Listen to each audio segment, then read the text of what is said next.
Hi, today is the day before the exam, and to all future Pisciners, here's 2 tips on what to avoid on exam day in order to put your best foot forward. The first is fatigue, and the second is boredom. By the time you've reached this stage of the Piscine, it won't be surprising to you that attention to detail is really, really important in computing. There are so many things that can trip you up and make all the difference between passing and failing a C project within the Piscine days. And a lot of them are really down to the nitty-gritty of details. Whether our code passes the nominate, whether our output matches every edge case, and even down to whether we have spaces and new lines in the proper places. These are the sort of things that if you're too tired or if you're just trying to rush through things because you're so sick of seeing the same question so many times, you're going to miss it and not even realize because you're just so eager to get it over and done with.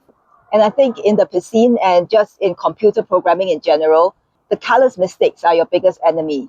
All the avoidable errors that you could have caught if you were in a more focused frame of mind.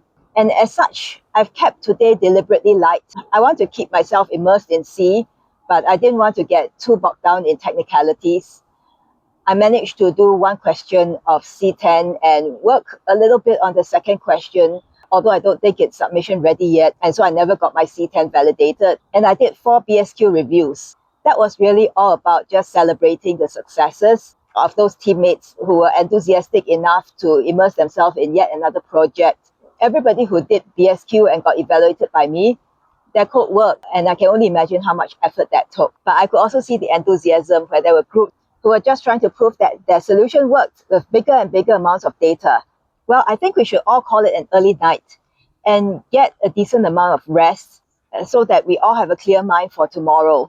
Good luck for this group of 42 Singapore Pisciners. See you at the exam tomorrow and at the post-Piscine party. Bye-bye.